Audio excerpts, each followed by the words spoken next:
Annyeong! Welcome to the first episode of my free Korean sentence connectors course taught by me, Billy Go.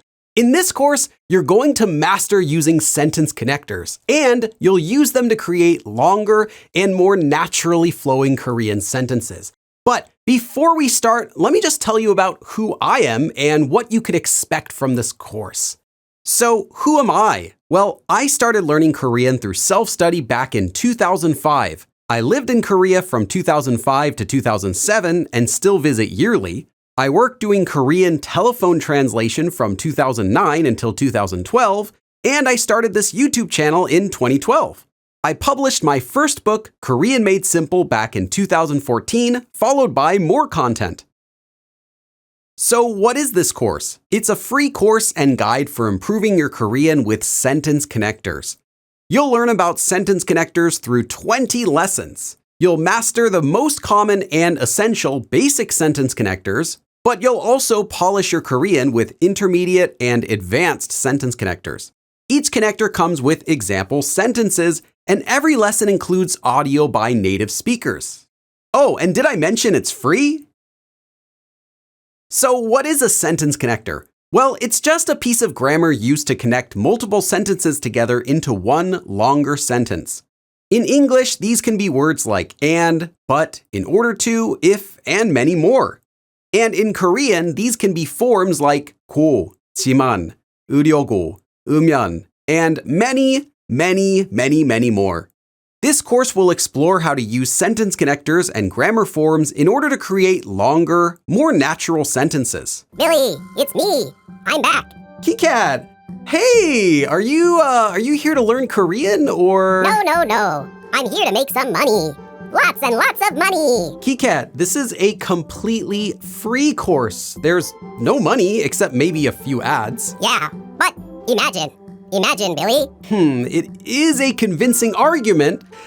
How about this? I create a book version of this whole course that they can buy if they want to support me. Yes, there's also a book. Now, the book is not required for this free course. It has the same contents as this video course, but with lots of additional example sentences. It also comes with complete audio files, and it's available in print, PDF, and ebook versions. And there's a link to get it in the description. A book? Well, I guess I'm fine with that. But only if I can have 90% of the profits. Wait, what? 90%? You're not even doing anything, Kikat. You're just standing there. I accept cash or check. Good luck with the course. Fighting! Okay. Anyway, next, let's go over the prerequisites for this course along with some commonly asked questions. So who is this course even for? Well, if you've already learned the basics, such as Hangul, verb conjugation, numbers, etc., and you can make short, simple sentences, you also should know many basic sentence connectors already, such as 고 or 서, and you're ready to learn more.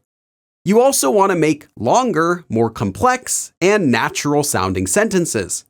And you want to learn about a wide variety of useful sentence connectors and grammar from beginning to advanced level, and for all levels of speech. New beginners can also check out my free video series, Beginner Korean Course, before using this course. So here's what you should expect. The focus of this course is sentence connectors. While we'll also be reviewing some beginning concepts such as basic grammar, particles, and vocabulary, it will not be covering them in detail except when necessary.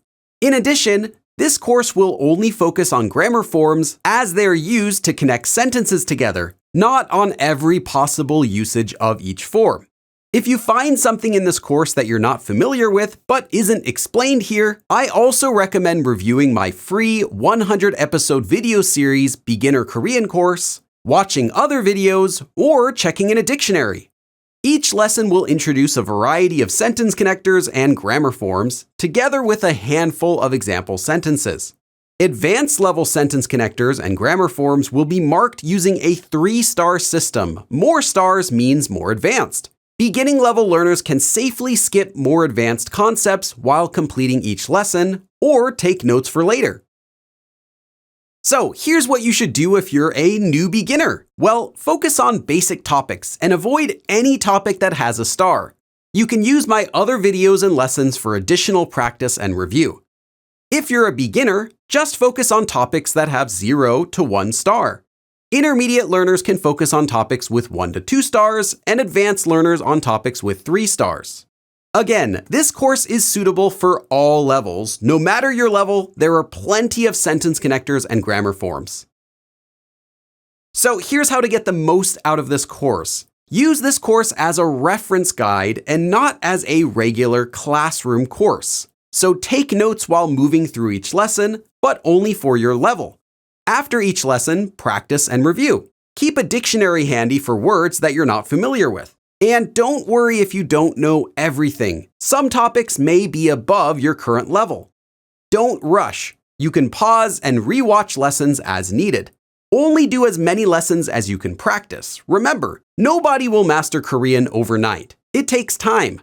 And finally, complete all lessons in order if possible. Grammar and vocabulary will only be introduced once, and you might still learn something new, even about basic concepts. However, feel free to skip concepts that you feel comfortable with. So here are some questions I know I'm going to get. First of all, is this course really free? Yes! If you paid someone money for this course in any way, please get a refund. Next, does this course teach every sentence connector in the Korean language? No, but I tried to include as many as possible. Next, will I speak Korean fluently by the end of this course? Probably not, but you will improve. And finally, if you have any more questions or comments, that's my real email on the screen. You can send me a message, but please understand that I'm a real person and I also do need to sleep. So now that you've been properly introduced to this course, let's get into our first lesson. This lesson will be an introduction to Korean sentence structure. Now, most of this lesson should be review, but we need to cover it again before we start going deeper into grammar and sentence connectors. We're going to be creating a very long sentence together using several short pieces. So let's quickly review some of the basics before moving on. Korean sentence structure follows the order subject, object, verb. This is different from English, which follows the order subject, verb, object. For example, 저는 피자를 만들어요. I make pizza. Here, the subject is I, 저는. Pizza is the object and 만들어요, to make, is the verb. However, most Korean sentences are not this short and simple. Sentences can contain multiple subjects, objects, verbs, locations, adverbs, and more. So if we extend this sentence by adding a word to describe the pizza, such as delicious, it'll quickly no longer match this simple format. So let's do that. 저는 맛있는 피자를 만들어요. I make delicious pizza. Here the adjective delicious, 맛있는. Now let's add in a location, time, and adverb, as well as change up the tense. 저는 오늘 집에서 맛있는 피자를 많이 만들 거예요. Today, I'll make a lot of delicious pizza at home. Although this sentence is longer, we haven't even added any sentence connectors yet. So this is still a relatively simple sentence. So let's add a basic connector. 저는 오늘 집에서 맛있는 피자를 많이 만들 거라서 치즈를 사야 해요. I have to buy cheese because today I'll make a lot of delicious pizza at home. Here we're adding in because, 서. But of course we can make this sentence even longer by adding more sentence connectors. In fact, a sentence can be as long as we want. 저는 오늘 집에서 맛있는 피자를 많이 만들 거라서 치즈를 사야 하는데 지금 시간이 없으니까 이따가 슈퍼에 다녀오려고 해요. I have to buy cheese because today I'll make a lot of delicious pizza at home, but now I don't have time, so later I'll go to the supermarket. This sentence can get longer and longer and longer, but at its core, it's simply many pieces connected together with sentence connectors. To understand longer sentences, let's look at a more detailed formula for Korean sentence structure. Here, T or S is the first part of a sentence, which will be either time or a subject. Note that when the time is more than one word, for example, 오전 9시, 9 a.m., it'll go in order from the biggest to the smallest amount. For example, 2025년 3월 27일 오전 9시 30분. Next is location, so maybe 도서관, the library, or 집, a house. Next is a noun, so maybe a 친구 or a 선생님, or a postposition noun like 밖, 오른쪽, or 뒤, etc. Next can be an object like 피자 or 한국어. And finally would be a verb like 먹다 or 공부하다. Remember to add the appropriate particles or markers to each. So if you're saying from home, you would say 집에서. When you're using both together, the particle will go first. So you would say 저에게는, to me, instead of 저는에게. Note that most sentences will not use all of these parts together. This is just a basic guide. Okay, so let's look at a sentence using that. 저는 내일 도서관에서 한국어를 공부할 거예요. Tomorrow I will study Korean at the library. Then we can use a sentence connector and repeat this process again. We can also add a description to any noun, meaning an adjective, or to any verb, meaning an adverb. These descriptions will always come before the noun or verb. 저는 내일 다른 도서관에서 한국어를 많이 공부할 거예요. Tomorrow I'll study a lot of Korean at a different library. So in this sentence, 다른 is describing the library and 많이 is describing how much you'll study.